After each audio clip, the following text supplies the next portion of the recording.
Assalamualaikum warahmatullahi wabarakatuh. Saya Nurul Maulia dari BES A5A. Pada kesempatan kali ini saya akan menjelaskan tentang dialek-dialek bahasa Arab. Bahasa Arab merupakan salah satu dari bahasa dunia tertua yang tetap bertahan dan masih dipergunakan sampai saat ini. Ia telah tersebar ke seluruh penjuru dunia, bahkan telah banyak dijadikan sebagai bahasa resmi banyak negara di masa kejayaan Islam dulu. Sisa-sisa pengaruhnya masih bisa ditemukan dalam bahasa-bahasa dunia yang masih berlaku saat ini, seperti bahasa Inggris, Jerman, India, Indonesia, dan sebagainya. Bahasa Arab adalah salah satu bahasa Semit yang masih memelihara karakteristik dan sifat-sifat bahasa induknya. Namun, bukan berarti ia sama dengan bahasa asalnya itu. Ia memiliki beberapa sifat yang berbeda dengan bahasa Semit lainnya. Hal ini disebabkan oleh bermacam-macamnya suku bangsa yang menggunakannya dan adanya perbedaan faktor-faktor yang mempengaruhinya. Faktor-faktor ini mempengaruhi bahasa Arab, sehingga lahirlah beberapa dialek bahasa Arab. Ini dari satu sisi, akan tetapi dari sisi lain, bahasa Arab telah berkembang menjadi lingua franca di Jazirah Arabia. Bahasa Arab terbagi menjadi dua kelompok, yaitu bahasa Arab Fusha dan Amiyah. Bahasa Arab Fusha merupakan bahasa resmi yang banyak dipergunakan dan dipahami oleh semua orang Arab. Ia dipergunakan dalam forum-forum resmi, bidang kebudayaan dan ilmu, bahasa puisi dan prosa, surat kabar, serta buku-buku. Bahasa Arab Fusha ini berasal dari salah satu dialek pemenang, dialek yang paling berkuasa di antara dialek-dialek bahasa Arab yang ada, yaitu dialek Quraisy. Adapun sifat bahasa Arab Fusha ini menduduki posisi tinggi di masyarakat. Jika ada orang berbahasa Arab Fusha, ia dipandang tinggi secara budaya, karena tidak semua orang Arab bisa dan mampu menggunakannya. Tidak bersifat lokal, tetapi global. Bahasa Arab Fusha tidak hanya digunakan oleh kelompok atau negara tertentu saja, tetapi semua negara yang menjadikannya sebagai bahasa setempat. Selanjutnya, bahasa Arab Amiyah, yaitu merupakan bahasa-bahasa yang dipergunakan dalam kehidupan sehari-hari, bukan bahasa dalam forum resmi atau ilmiah. Ia adalah dialek-dialek yang terdapat atau berasal dari bahasa Arab. Dialek-dialek ini adalah ragam bahasa Arab yang memiliki ciri khusus yang berbeda dengan ragam-ragam bahasa Arab lainnya. Namun, semua ragam bahasa itu tetap memiliki ciri umum yang menyatukan semuanya dalam satu bahasa, yaitu bahasa Arab. Adapun perbedaan Fusha dan Amiyah, yaitu yang pertama, Fusha terbentuk melalui perkembangan bahasa dari berbagai dialek yang kemudian bersatu dengan tata bahasa ketat, sementara Amiyah tidak melalui proses perkembangan seperti itu. Yang kedua, Fusha sangat terikat dengan aturan i'rab, sedangkan Amiyah tidak memiliki aturan i'rab. Yang ketiga, Fusha menggunakan bermacam-macam jenis isim mausul sesuai dengan aturannya, sementara Amiyah hanya mengenal satu jenis isim mausul, yaitu elay. Yang keempat, kosakata Amiyah lebih ringan diucapkan daripada Fusha. Selanjutnya, pengertian lahjah atau dialek. Secara bahasa, dialek merupakan sebuah ragam bahasa yang lebih disenangi, lebih biasa dipraktekkan, dan lebih mudah diujarkan oleh individu-individu dari suatu komunitas bahasa tertentu dalam kehidupan keseharian mereka. Dialek bisa menjadi ciri khas bagi seseorang atau suatu komunitas bahasa tertentu. Adapun secara istilah, lahjah atau dialek ini adalah variasi dari sebuah bahasa yang dipergunakan di suatu bagian dari sebuah negara yang variasi itu berbeda dengan variasi-variasi lainnya dari bahasa yang sama dalam sejumlah kata atau gramatikanya. Dalam hal ini, contohnya cara pemakaian bahasa Arab orang Mesir berbeda dengan pemakaian bahasa Arab orang Sudan, Maroko, dan seterusnya.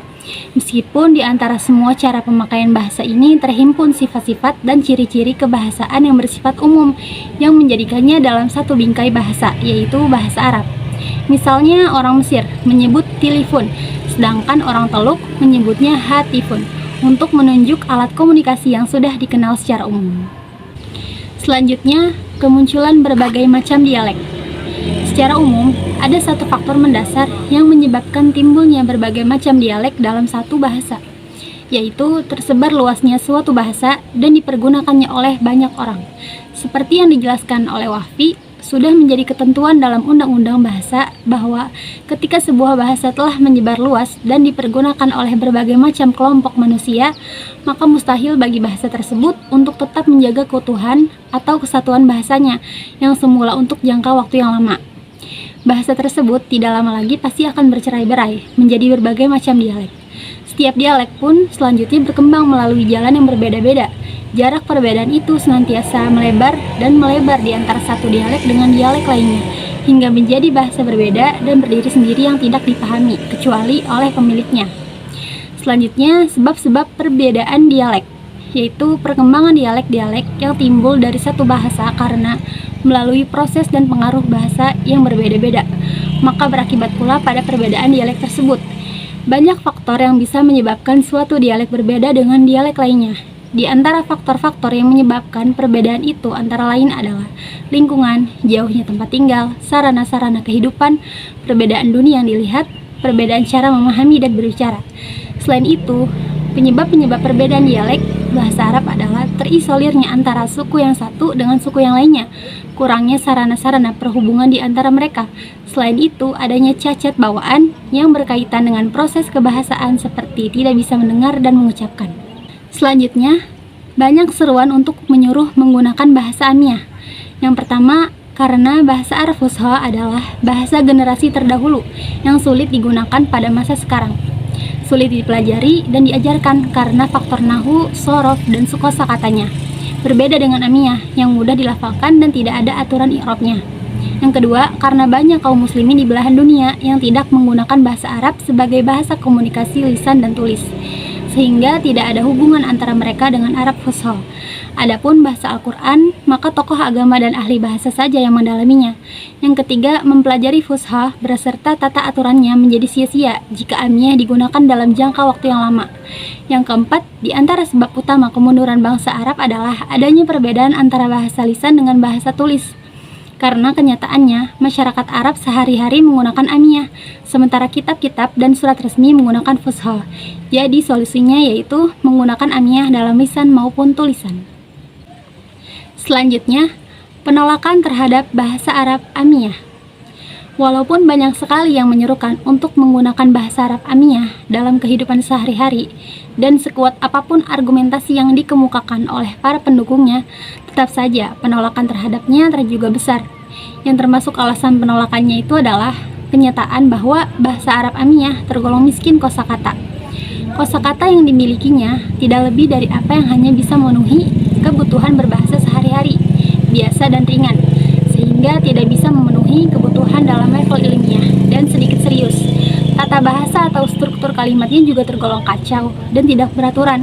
Kaidah bahasa Arab dalam ilmu nahwu yang diberlakukan secara ketat dalam bahasa Arab Fusha banyak diabaikan oleh Arab amiyah. Misalnya, penggunaan jamak muzakkar salim di dalam kalimat yang mana Arab Fusha membedakannya ketika dalam keadaan rofa dengan nasab dan jar, tidak berlaku dalam Arab amiyah. Alasan yang kedua, yaitu tidak seragamnya bahasa Arab amiyah yang digunakan di berbagai negara Arab. Masing-masing negara memiliki bahasa amiyah sendiri. Bahasa Arab amiyah di Saudi Arabia tidak sama dengan yang ada di Tunisia, sehingga penduduk kedua negara tersebut tidak akan saling mengerti jika berkomunikasi dengan bahasa amiyah masing-masing. Alasan yang ketiga, yaitu dilihat dari perkembangannya sulit untuk menjadikan bahasa Arab amiyah bahasa rujukan dan pemersatu. Bahasa Arab amiyah mengalami perkembangan yang begitu cepat dari segi fonologi, kosakata, struktur, dan maknanya. Jadi tidak heran jika dalam satu periode atau masa tertentu kita menemukan perbedaan antara bahasa amiyah yang digunakan oleh remaja dengan yang digunakan oleh orang tua. Mungkin hanya itu yang dapat saya sampaikan. Cukup sekian dan terima kasih. Wassalamualaikum warahmatullahi wabarakatuh.